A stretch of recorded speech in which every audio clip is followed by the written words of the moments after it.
Hello students, मेरा नाम है गौरव और आप देख रहे हैं हमारा चैनल नागपाल एकेडमी। जुड़े रहिए हमारे चैनल से। आज का जो टॉपिक है वो है हमारा inner product space part 2। Inner product space के बारे में हमने सीखा था कि सबसे पहले पिछले वीडियोस में कि हमें इनर प्रोडक्ट स्पेस क्या होता है, कोची-स्क्वायर्ड इनइक्वालिटी क्या होती है, कोची-स्क्वायर्ड इक्वालिटी क्या होती है, ट्रायंगल्स इनइक्वालिटी क्या होती है और ट्रायंगल्स इक्वालिटी क्या होती है। आज हम इससे आगे बढ़ते हैं इनर प्रोडक्ट स्पेस में। आज का जो टॉपिक है हमारा वो है इनर प्रोडक्ट स्पेस पार्ट 2। सबसे पहले इनर प्रोडक्ट स्पेस के बारे में ब्रीफ दे देता हूं मैं कि इनर प्रोडक्ट स्पेस होता क्या है। इनर प्रोडक्ट स्पेस होता है कि u v की इनर प्रोडक्ट इक्वल होती है v u की इनर प्रोडक्ट के कॉन्जुगेट के। जो तीन प्रॉपर्टी सेटिस्फाई करता है वो इनर प्रोडक्ट स्पेस कहलाता है। u की u के साथ inner product greater than equal to 0 होती है। अगर u की u के साथ इनर प्रोडक्ट 0 है देन इट इंप्लाइज u भी 0 होगा। और तीसरी होती है au प्लस bv की इनर प्रोडक्ट w के साथ a इंटू में uw प्लस b इंटू में vw होता है। तो जो सेट ये तीन प्रॉपर्टी सेटिस्फाई करता है वो इनर प्रोडक्ट स्पेस कहलाता है। इसके बाद हमने पढ़ा था कोची-स्क्वायर्ड इनइक्वालिटी के बारे में कि कोची-स्क्वायर्ड इनइक्वालिटी क्या होती है। कोची-स्क्वायर्ड इनइक्वालिटी कहती है कि u v की इनर प्रोडक्ट का मॉडुलस लेस देन होता है नॉर्म ऑफ u इनटू में नॉर्म ऑफ v से। और कोची-स्क्वायर्ड इक्वालिटी होती है एक कि कोची-स्क्वायर्ड इक्वालिटी कहती है, कोची-स्क्वायर्ड इक्वालिटी कहती है कि if u and v are linear dependent, अगर u और v लीनियर डिपेंडेंट हो, if u and v are linear dependent then u v की इनर प्रोडक्ट का मॉडुलस इक्वल होगा नॉर्म ऑफ u इनटू में नॉर्म ऑफ v से। उसके बाद आगे बारी आती है ट्रायंगल्स इनइक्वालिटी की कि ट्रायंगल्स इनइक्वालिटी क्या होती है। ट्रायंगल्स इनइक्वालिटी कहती है कि u प्लस v का जो नॉर्म होता है वो लेस देन होता है norm of u plus norm of v से। और ट्रायंगल्स इक्वालिटी आती है एक कि ट्रायंगल्स इक्वालिटी कहती है, ट्रायंगल्स इक्वालिटी कहती है कि if u and v are linear dependent, अगर u और v लीनियर डिपेंडेंट हो, if u and v are linear dependent तो u प्लस v का जो नॉर्म होता है वो इक्वल होता है u का नॉर्म प्लस में v का नॉर्म। तो सबसे पहले कोची-स्क्वायर्ड इनइक्वालिटी कहती है कि u v की इनर प्रोडक्ट का मॉडुलस लेस देन होता था नॉर्म ऑफ u इनटू में नॉर्म ऑफ v से। और कोची-स्क्वायर्ड इक्वालिटी कहती है कि अगर u और v लीनियर डिपेंडेंट है तो u v की इनर प्रोडक्ट का मॉडुलस इक्वल होगा नॉर्म ऑफ u इनटू में नॉर्म ऑफ v के। ट्रायंगल्स इनइक्वालिटी कहती है u प्लस v का नॉर्म लेस देन होता है norm of u plus norm of v के। और ट्रायंगल्स इक्वालिटी कहती है कि अगर u और v लीनियर डिपेंडेंट है तो u प्लस v का जो नॉर्म होगा वो इक्वल होगा u का नॉर्म प्लस में v के नॉर्म के। तो ये हमें याद रखनी पड़ेगी, कोची-स्क्वायर्ड इनइक्वालिटी, ट्रायंगल्स इनइक्वालिटी और ट्रायंगल्स इक्वालिटी और इनर प्रोडक्ट स्पेस के बारे में। आज का जो टॉपिक आता है वो आता है हमारा हिल्बर्ट स्पेस के बारे में कि हिल्बर्ट स्पेस क्या होता है। हिल्बर्ट स्पेस के लिए, हिल्बर्ट स्पेस के बारे में समझने के लिए हमें ये पढ़ना होगा कि एक inner product space Hilbert space बन जाता है जब norm of alpha plus beta का square plus norm of alpha minus beta का स्क्वायर इक्वल होता है 2 norm of alpha square plus 2 norm of beta square. अब हमें ये प्रूव करना है कि norm of alpha plus beta का square plus norm of alpha minus beta का स्क्वायर इक्वल होगा 2 norm of alpha square plus 2 norm of beta square. तो प्रूफ में लिखेंगे, सबसे पहले norm of alpha plus beta का स्क्वायर ले लेते हैं। इसका मतलब होता है अल्फा प्लस बीटा की inner product alpha plus beta के साथ कर देते हैं। तो अल्फा की इनर प्रोडक्ट अल्फा के साथ, अल्फा की बीटा के साथ, बीटा की अल्फा के साथ और बीटा की बीटा के साथ इनर प्रोडक्ट कर देते हैं। अल्फा की अल्फा के साथ का मतलब norm of alpha square plus alpha beta plus beta alpha plus norm of beta square कर देते हैं। इसको एक मान लेते हैं। अब हमने क्या किया, norm of alpha minus beta का स्क्वायर ले लिया। इसका मतलब होता है अल्फा माइनस बीटा की inner product alpha minus beta के साथ। तो अल्फा की अल्फा के साथ माइनस अल्फा की बीटा के साथ माइनस बीटा की अल्फा के साथ प्लस बीटा की बीटा के साथ। अल्फा की अल्फा के साथ का मतलब होता है norm of alpha square minus alpha beta minus beta alpha plus norm of beta square हो जाएगा। इसको हम दो मान लेंगे, एक norm of alpha plus beta square आया, एक norm of alpha minus beta square आया। अब हम क्या करेंगे, इक्वेशन नंबर 1 और इक्वेशन नंबर 2 इन दोनों को ऐड कर देंगे। जब हम इन दोनों को ऐड कर देंगे तो norm of alpha plus beta का square plus norm of alpha minus beta का स्क्वायर इक्वल हो जाएगा। अल्फा बीटा से बीटा अल्फा कट जाएगा, ये कट जाएंगे आपस में, तो वैल्यू आ जाएगी 2 norm of alpha square plus 2 norm of beta square आ जाएगी, और जो भी रिजल्ट आएगा हेंस प्रूव्ड हो जाएगा। इस थ्योरम को हम कहते हैं हिल्बर्ट स्पेस। ये हिल्बर्ट स्पेस के according norm of alpha plus beta का square plus norm of alpha minus beta का स्क्वायर इक्वल होता है 2 norm of alpha square plus 2 norm of beta square होता है, हेंस प्रूव्ड हो जाएगा। नेक्स्ट आगे बारी आती है हमारी, इससे आगे हम करते हैं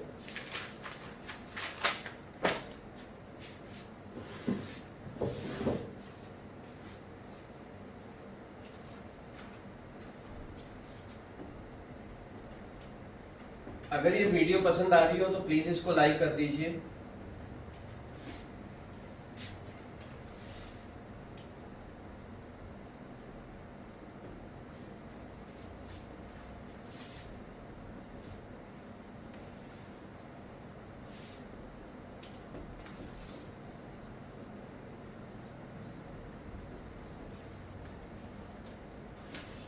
आगे हमें कहता है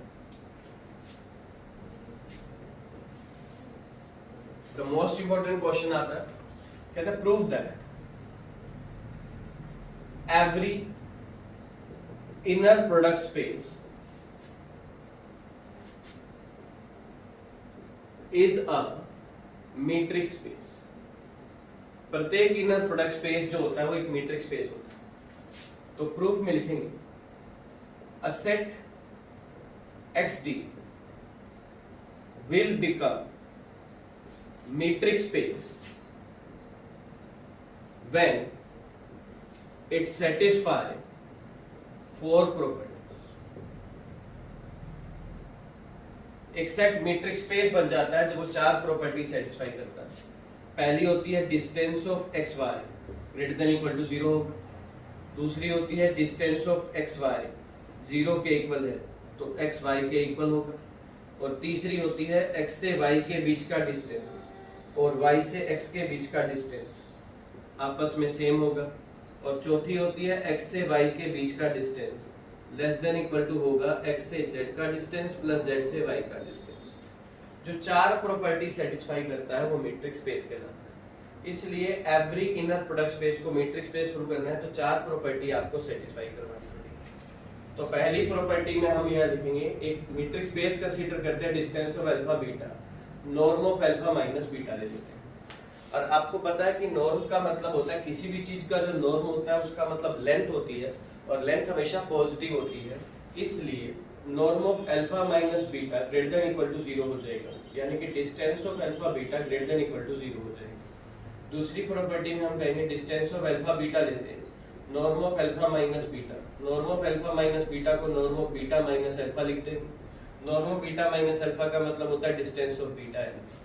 दूसरी प्रॉपर्टी भी हमारी क्या हो गई, सेटिस्फाई हो गई। लेकिन इससे पहले हम ये कहेंगे डिस्टेंस ऑफ अल्फा बीटा को 0 रखते हैं, इसका मतलब है norm of alpha minus beta का स्क्वायर भी 0 हो गया। इसका मतलब है अल्फा माइनस बीटा की inner product alpha minus beta के साथ वो भी 0 हो गई। और कल मैंने आपको बताया था कि u की v के साथ इनर प्रोडक्ट 0 हो तो u हमेशा 0 हो जाता है, मतलब अल्फा माइनस बीटा हमारा 0 हो जाता है तो अल्फा की वैल्यू आ जाएगी beta. Distance of alpha beta 0 है तो अल्फा बीटा हो गया। तीसरी प्रॉपर्टी में हम कहेंगे distance of alpha beta equal होता है norm of alpha minus beta, और norm of alpha minus beta को हम ऐसे लिखते हैं norm of beta minus alpha, यानी कि ये डिस्टेंस ऑफ बीटा अल्फा हो गया। तीसरी प्रॉपर्टी भी हमारी होगी सेटिस्फाई। चौथी प्रॉपर्टी में हम कहेंगे distance of alpha beta equal होता है norm of alpha minus beta. तो अब हमने क्या करना है, जो distance of alpha beta equal होता है norm of alpha minus beta की, इसमें हमने गामा सब्ट्रैक्ट कर दिया और गामा ऐड कर दिया। कोई फर्क तो नहीं पड़ा हमारा कि गामा सब्ट्रैक्ट कर दिया गामा ऐड कर दिया, तो ये लेस देन इक्वल टू हो जाएगा अल्फा माइनस गामा प्लस में गामा माइनस बीटा की। तो ये हो गया डिस्टेंस ऑफ अल्फा गामा और अगला हो गया डिस्टेंस ऑफ गामा बीटा। तो सारी प्रॉपर्टी सेटिस्फाई हो गई, तो ये हमारा इनर प्रोडक्ट स्पेस हो जाएगा। तो एवरी इनर प्रोडक्ट स्पेस जो होता है वो क्या हो गया, मीट्रिक स्पेस हो गया, क्योंकि ये मीट्रिक स्पेस की चारों प्रॉपर्टी क्या कर रहा है, सेटिस्फाई कर रहा है। नेक्स्ट अगली बारी आती है हमारी, नेक्स्ट आगे हम कहते हैं एक होता है नॉर्म्ड लीनियर स्पेस। ये नॉर्म्ड लीनियर स्पेस क्या होता है? अब अगला टॉपिक आता है हमारा नॉर्म्ड लीनियर स्पेस का, कि नॉर्म्ड लीनियर स्पेस क्या होता है, किस तरीके का होता है।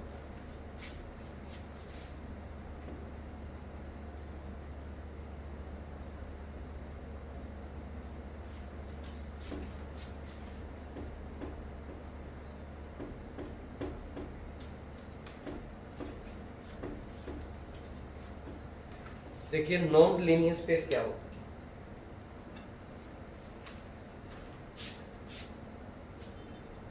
नॉर्म्ड लीनियर स्पेस, मैंने कहा एक U है जो वेक्टर स्पेस को बिलोंग करता है, एक एलिमेंट U है जो वेक्टर स्पेस को बिलोंग करता है। Every inner product space is a norm linear space. ये बात याद है कि एवरी इनर प्रोडक्ट स्पेस जो होता है वो नॉर्म लीनियर स्पेस होता है, ये प्रूव भी करेंगे। लेकिन नॉर्म लीनियर स्पेस क्या होता है? A set will become norm linear space. Norm linear space when it satisfy three properties. जब ये तीन प्रॉपर्टीज जो है वो सेटिस्फाई करता है तो नॉर्म लीनियर स्पेस हो जाता है। अब तीन प्रॉपर्टी कौन सी होती है? पहली होती है U का जो नॉर्म होगा वो ग्रेटर देन इक्वल टू 0 होगा, और दूसरी होती है कि AU का जो नॉर्म होता है वो इक्वल होता है A का मॉडुलस इनटू में नॉर्म ऑफ U के, और तीसरी प्रॉपर्टी होती है कि norm of U plus V जो होता है वो लेस देन इक्वल टू होता है norm of U plus norm of V के। ये ट्रायंगल इनइक्वालिटी है, यही प्रूव कर देना है as it is, norm of U plus में नॉर्म ऑफ V। तो जो तीन प्रॉपर्टी सेटिस्फाई करता है तो वो नॉन लीनियर स्पेस हो जाता है। अब एक थ्योरम आती है कि prove that every inner product space is a non linear space. Prove that every inner product space, every inner product space is a non linear space. प्रत्येक इनर प्रोडक्ट स्पेस जो होता है वो नॉन लीनियर स्पेस हो जाता है। अब प्रत्येक inner product space non linear space कब हो जाएगा? जब inner product space non linear space की ये तीन प्रॉपर्टी क्या करेगा? सेटिस्फाई करेगा। तो पहली प्रॉपर्टी में हम कहेंगे नॉर्म ऑफ U ले लेते हैं। नॉर्म ऑफ U का मतलब होता है U की U के साथ इनर प्रोडक्ट का स्केयर। तो आप सबको ये पता है कि U की U के साथ inner product greater than equal to 0 होती है, तो इसका जो स्क्वायर रूट होगा वो भी ग्रेटर देन इक्वल टू 0 हो जाएगा, तो नॉर्म ऑफ U भी ग्रेटर देन इक्वल टू 0 हो जाएगा। तो पहली प्रॉपर्टी हमारी सेटिस्फाई होगी कि U का नॉर्म जो होता है वो हमेशा पॉजिटिव होता है। दूसरी प्रॉपर्टी में हम कहेंगे कि नॉर्म ऑफ AU का स्क्वायर ले लेंगे। दूसरी प्रॉपर्टी में हम कहेंगे नॉर्म ऑफ AU का स्क्वायर ले लेंगे। नॉर्म ऑफ AU का स्क्वायर का मतलब होता है AU की इनर प्रोडक्ट AU के साथ करेंगे। AU की इनर प्रोडक्ट AU के साथ करेंगे तो A यहाँ से बाहर आएगा तो कोई दिक्कत नहीं है, और पीछे से बाहर आएगा तो कॉन्जुगेट लग जाएगा। U की इनर प्रोडक्ट U के साथ हो जाएगी। A इंटू A का कॉन्जुगेट मॉडुलस ऑफ A का स्क्वायर, U इंटू U की inner product norm of U का स्क्वायर हो जाएगा। तो नॉर्म ऑफ AU का स्क्वायर इक्वल हो जाएगा A के मॉडुलस का स्क्वायर इंटू में नॉर्म ऑफ U का स्क्वायर। स्क्वायर रूट ले लेंगे तो नॉर्म ऑफ AU इक्वल हो जाएगा A का मॉडुलस इंटू में norm of U। Hence prove हो गया। दूसरी प्रॉपर्टी हो गई सेटिस्फाई। तीसरी प्रॉपर्टी में आपको क्या करना है? ट्रायंगल्स इनइक्वालिटी प्रूव कर देनी है। पिछली वीडियो में मैं पूरी ट्रायंगल्स इनइक्वालिटी करवाई थी, तो पिछली वीडियो देख लेना। ट्रायंगल्स इनइक्वालिटी कहती है U प्लस V का जो नॉर्म होता है वो लेस देन होता है U का नॉर्म प्लस में V का नॉर्म। तो जो तीनों प्रॉपर्टी सेटिस्फाई करता है वो हमारा क्या कहलाएगा? Non linear space. इसलिए प्रत्येक इनर प्रोडक्ट स्पेस जो होता है वो हमारा नॉन लीनियर स्पेस बन जाता है। अब inner product space non linear space बनने के बाद अब आगे बारी आती है द मोस्ट इंपोर्टेंट टॉपिक जिसका नाम है ऑर्थोगोनल वेक्टर्स। ऑर्थोगोनल वेक्टर्स क्या होते हैं? ऑर्थोगोनल वेक्टर्स का मतलब क्या होता है? ध्यान से समझिए।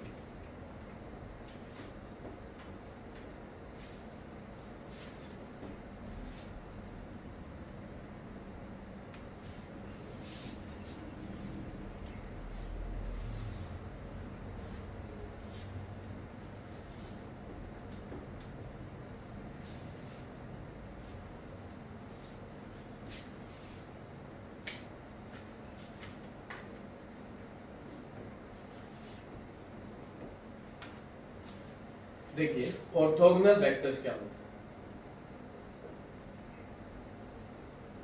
What is the meaning of orthogonal vectors. Orthogonal vectors का मतलब क्या होता है, मैंने कहा लेट V बी ए वेक्टर स्पेस।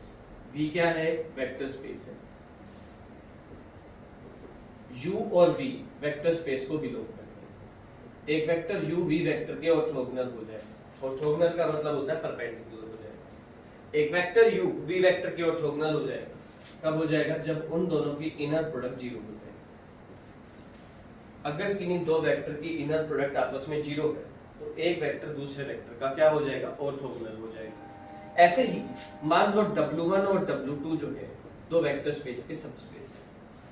W1 और W2 जो है दो वेक्टर स्पेस के सबस्पेस है, ये सबस्पेस है। अब एक सबस्पेस W1 W2 सबस्पेस के ऑर्थोगोनल हो जाएगा, कब हो जाएगा, जब एक एलिमेंट ले लेंगे स्मॉल W1 जो कैपिटल W1 को बिलोंग करेगा, स्मॉल W2 जो कैपिटल W2 को बिलोंग करेगा। और अगर मैं W1 की इनर प्रोडक्ट W2 के साथ जीरो प्रूव कर दूं तो W1 W2 के ऑर्थोगोनल हो जाएगा। कि कोई W1 W2 के ऑर्थोगोनल कब हो जाएगा, जब उनकी इनर प्रोडक्ट आपस में जीरो हो जाएगी। तो ये ऑर्थोगोनल वेक्टर्स कहलाते हैं।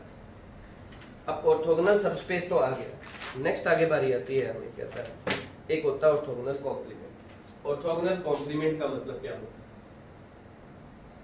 ऑर्थोगोनल कॉम्प्लीमेंट का मतलब क्या होता है, ऑर्थोगोनल कॉम्प्लीमेंट को W के परपेंडिकुलर से डिनोट करते हैं। इसे डिनोट करते हैं W के परपेंडिकुलर से।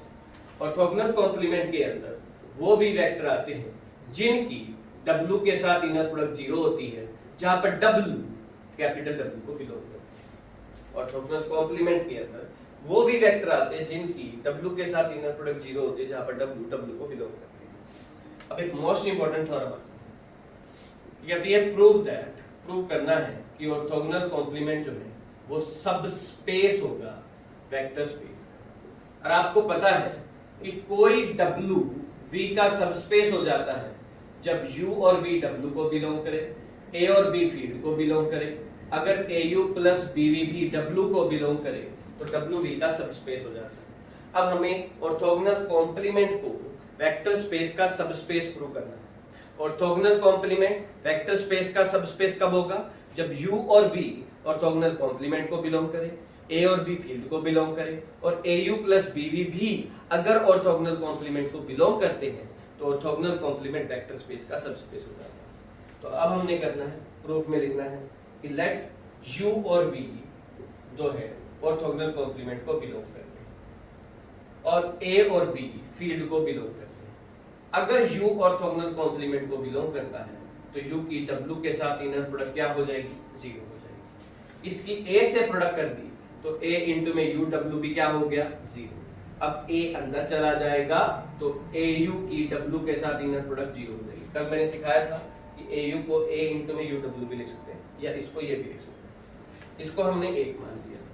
आगे हमने कहा V अगर ऑर्थोगोनल कॉम्प्लीमेंट को बिलोंग कर रहा है तो V की भी W के साथ इनर प्रोडक्ट जीरो हो जाएगी। इसकी B से प्रोडक्ट कर देंगे, B इंटू में BW भी जीरो हो जाएगा, यानी कि BV की W के साथ इनर प्रोडक्ट जीरो हो जाएगी। अब AUW भी जीरो है, BVW भी जीरो है, इन दोनों को ऐड कर देंगे तो हम ये लिखेंगे एडिंग 1 एंड 2। इन दोनों को ऐड करने के बाद क्या मिलेगा, AUW प्लस में BVW हो गया जीरो। तो इसका मतलब है AU plus BV comma W हो गया जीरो। तो AU प्लस BV बिलोंग करेगा ऑर्थोगोनल कॉम्प्लीमेंट। और अगर AU plus BV orthogonal complement को बिलोंग करता है तो ऑर्थोगोनल कॉम्प्लीमेंट जो है वो सबस्पेस हो जाएगा। किसका सबस्पेस हो जाएगा, वेक्टर स्पेस का। हेंस ऑर्थोगोनल कॉम्प्लीमेंट जो होता है वो सबस्पेस होता है। किसका सबस्पेस होता है, वेक्टर स्पेस का। नेक्स्ट अगली थ्योरम आती है, हमें कहता है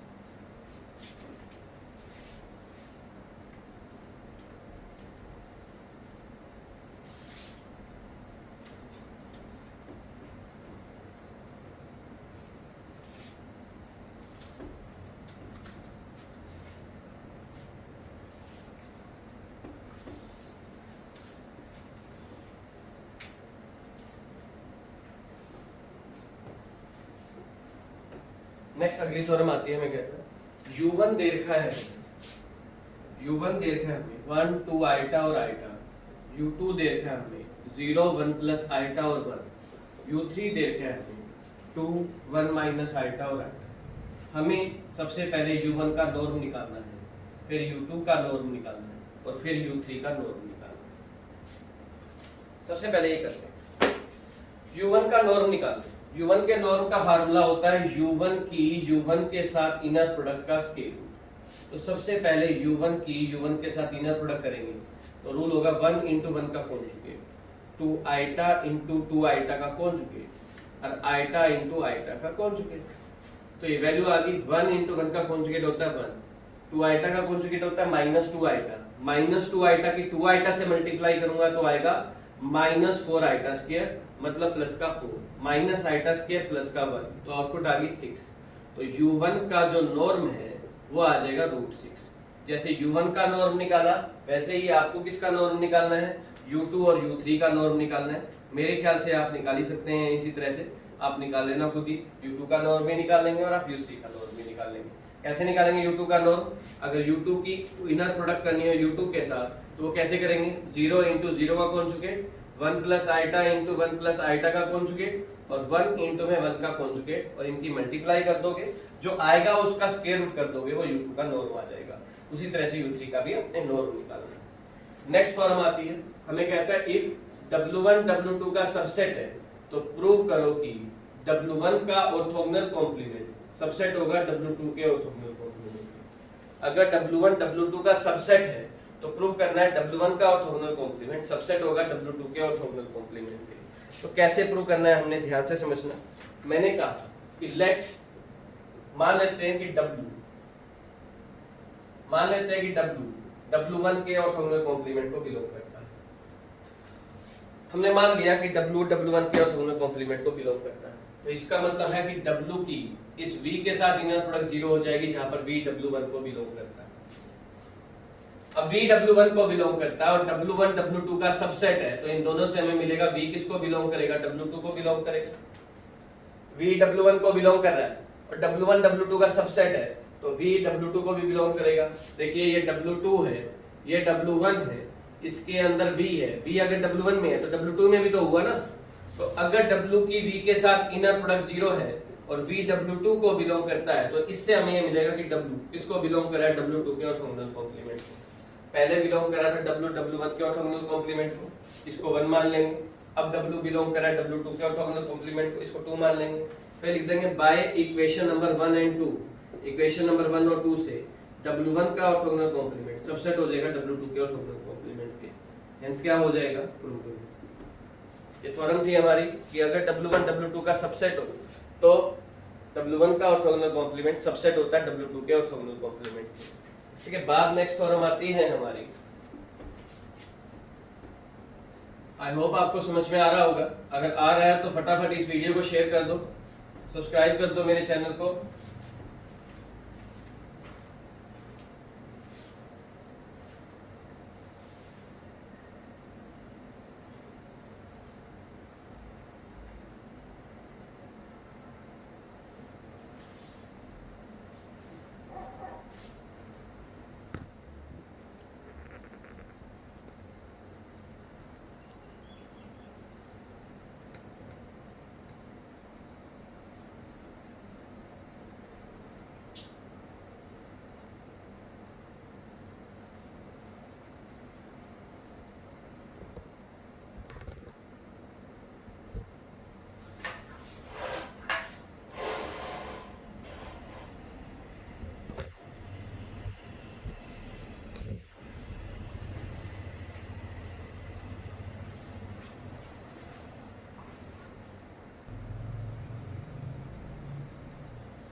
नेक्स्ट आगे बारी आती है हमारी कि prove that, most important question आता है कि prove that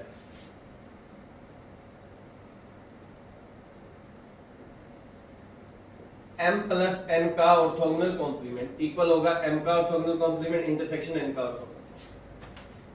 most important one, तो प्रूफ में लिखेंगे लेट z बिलोंग करता है m प्लस n के ऑर्थोगोनल कॉम्प्लीमेंट को, इसको एक मान लिया।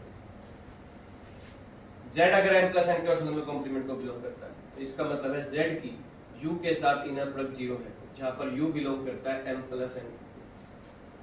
और फिर मैंने u को मान लिया x प्लस y, जहां पर x बिलोंग करता है m को और y बिलोंग करता है n को। तो z की u के साथ इनर प्रोडक्ट 0 है, u x प्लस y है, तो z की x प्लस y के साथ इनर प्रोडक्ट भी 0 हो जाएगी। और जब z की x प्लस y के साथ इनर प्रोडक्ट 0 हो जाएगी तो इसका मतलब है z की x के साथ प्लस z की y के साथ इनर प्रोडक्ट भी 0 हो जाएगी। जब z की x के साथ इनर प्रोडक्ट 0 है, z की y के साथ इनर प्रोडक्ट 0 है, इन दोनों का सम 0 है, तो आपको पता है कि इनर प्रोडक्ट जो होती है वो हमेशा पॉजिटिव होती है।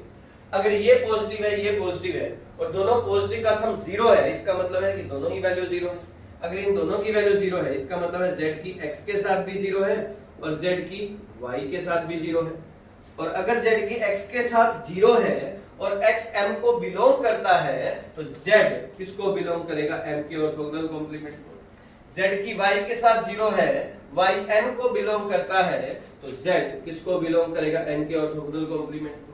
अब z m के ऑर्थोगोनल कॉम्प्लीमेंट को भी बिलोंग करता है एंड z n के ऑर्थोगोनल कॉम्प्लीमेंट को भी बिलोंग करता है, तो यही z बिलोंग करेगा m का ऑर्थोगोनल कॉम्प्लीमेंट इंटरसेक्शन n के ऑर्थोगोनल कॉम्प्लीमेंट। पहले z बिलोंग कर रहा था इसको, अब z बिलोंग कर रहा है इसको, तो पहले वाला दूसरे वाले का सबसेट हो जाएगा। मतलब m प्लस n का ऑर्थोगोनल कॉम्प्लीमेंट सबसेट हो जाएगा m का ऑर्थोगोनल कॉम्प्लीमेंट इंटरसेक्शन n का ऑर्थोगोनल। इसको हम ने मान लिया था 2 और इसको हम मान लेते हैं 3।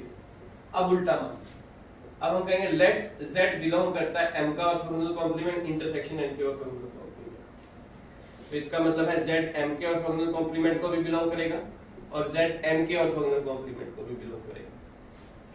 अब अगर z m के ऑर्थोगोनल कॉम्प्लीमेंट को बिलोंग करता है तो z की किसी x के साथ इनर प्रोडक्ट 0 हो जाएगी, जहां पर x m का होगा।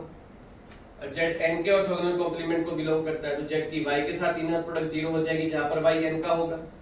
अब z की x के साथ भी 0 है और z की y के साथ भी 0 है, तो इन दोनों का सम भी 0 हो जाएगा, यानी कि z की x प्लस y के साथ भी 0 हो जाएगी। अब हमने x प्लस y को u मान लेंगे, तो z की u के साथ भी इनर प्रोडक्ट 0 हो जाएगी, जहां पर u किसको बिलोंग करता है? बोलो बेटा, m प्लस n को। पहले z बिलोंग कर रहा था इसको, अब z बिलोंग कर रहा है m plus u m plus n को बिलोंग कर रहा है, तो z बिलोंग करेगा m प्लस n के ऑर्थोगोनल कॉम्प्लीमेंट को। तो बाय पहले z बिलोंग कर रहा था इसको, अब z बिलोंग कर रहा है इसको, तो बाय 4 एंड 5 से क्या मिलेगा कि m का ऑर्थोगोनल कॉम्प्लीमेंट इंटरसेक्शन n का ऑर्थोगोनल कॉम्प्लीमेंट सबसेट हो जाएगा m प्लस n के ऑर्थोगोनल कॉम्प्लीमेंट के। देन बाय 3 एंड 6 से हमें मिलेगा कि m प्लस n का ऑर्थोगोनल कॉम्प्लीमेंट इक्वल हो जाएगा m का ऑर्थोगोनल कॉम्प्लीमेंट इंटरसेक्शन n का ऑर्थोगोनल। हेंस प्रूव्ड हो जाएगा। तो ये इनर प्रोडक्ट स्पेस की थ्योरम थी मोस्ट इंपोर्टेंट, कि m प्लस n का ऑर्थोगोनल कॉम्प्लीमेंट इक्वल होता है m का ऑर्थोगोनल कॉम्प्लीमेंट इंटरसेक्शन n का ऑर्थोगोनल कॉम्प्लीमेंट। नेक्स्ट आगे आते हैं, हम आगे बढ़ते हैं।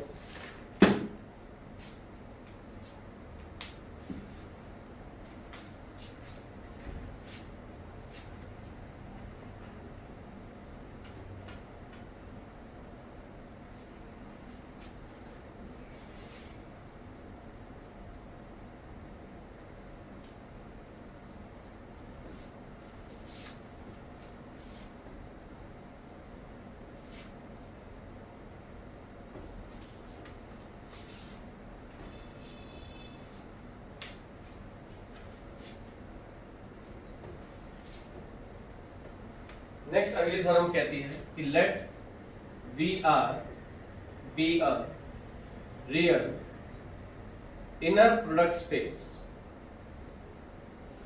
वेयर अल्फा बीटा के परपेंडिकुलर, जहां पर अल्फा बीटा के परपेंडिकुलर है, देन शो दैट, तब शो करो कि norm of alpha plus beta का स्क्वायर इक्वल होगा norm of alpha square plus norm of beta square. ये हमने प्रूव कर दिया। तो प्रूफ में लिखेंगे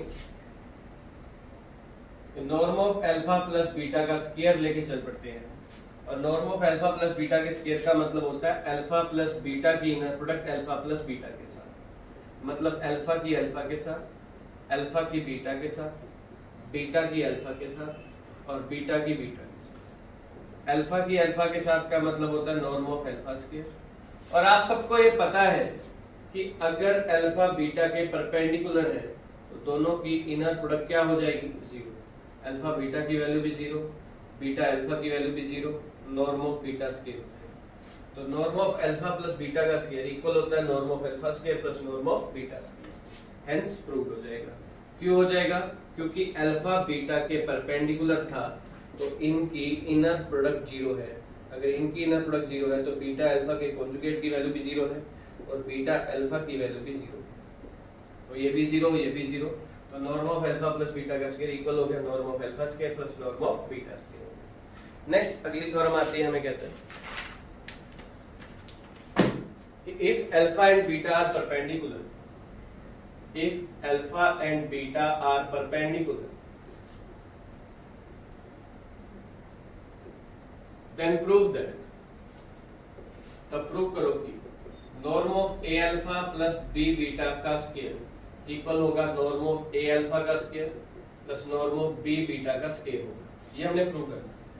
norm of a alpha plus b beta का होल स्क्वायर इक्वल होगा नॉर्म ऑफ a अल्फा का square plus norm of b beta का स्क्वायर। तो प्रूफ में लिखेंगे हम norm of a alpha plus b beta का स्क्वायर लेना है। इसका मतलब होता है ए अल्फा प्लस बी बीटा की इनर प्रोडक्ट करनी है ए अल्फा प्लस बी बीटा के साथ। अब ए अल्फा प्लस बी बीटा की इनर प्रोडक्ट करनी है ए अल्फा प्लस बी बीटा के साथ। तो प्रोडक्ट कैसे करेंगे? सबसे पहले ए अल्फा की ए अल्फा के साथ इनर प्रोडक्ट करेंगे। हम यहाँ पे लिखेंगे ए अल्फा की ए अल्फा के साथ प्लस ए अल्फा की बी बीटा के साथ प्लस बी बीटा की ए अल्फा के साथ प्लस बी बीटा की बी बीटा के साथ इनर प्रोडक्ट करते हैं। अब ए यहाँ से और यहाँ से निकालेंगे तो ए का कॉन्जुगेट आ जाएगा, अल्फा अल्फा आ जाएगा। यहाँ से ए यहाँ से बी निकालेंगे तो ए बी का कॉन्जुगेट अल्फा बीटा आ जाएगा। यहाँ से बी यहाँ से ए निकालेंगे तो बी ए का कॉन्जुगेट बीटा अल्फा आ जाएगा। यहाँ से बी निकालेंगे तो बी बी का कॉन्जुगेट बीटा बीटा आ जाएगा। अल्फा इंटू अल्फा होता है अल्फा का स्क्वायर। तो ये हो गया ए के मॉडुलस का square into norm of alpha square. A b का कॉन्जुगेट, देखिए अल्फा बीटा के यहाँ पर भी परपेंडिकुलर है। अगर अल्फा बीटा के परपेंडिकुलर है, अगर अल्फा बीटा के परपेंडिकुलर है तो इनकी इनर प्रोडक्ट जीरो हो जाएगी। तो अल्फा बीटा की इनर प्रोडक्ट हो गई जीरो, बी ए का कॉन्जुगेट ये भी जीरो और बी बी का कॉन्जुगेट होता है बी के मॉडुलस का स्क्वायर बी बीटा का मतलब होता है नॉर्म ऑफ बीटा स्क्वायर। तो आउटपुट आ जाएगी हमारी ए के मॉडुलस का square norm of alpha square plus b के मॉडुलस का square norm of beta square. Modulus अंदर चला जाएगा तो ये आउटपुट आ जाएगी नॉर्म ऑफ ए अल्फा का square plus norm of b beta का स्क्वायर आ जाएगा और हेंस प्रूव्ड हो जाएगा। हमने प्रूव कर दिया कि अगर अल्फा बीटा के परपेंडिकुलर है तो नॉर्म ऑफ ए अल्फा का square norm of a alpha plus b beta का स्क्वायर इक्वल होता है नॉर्म ऑफ ए अल्फा का square plus norm of b beta का स्क्वायर। नेक्स्ट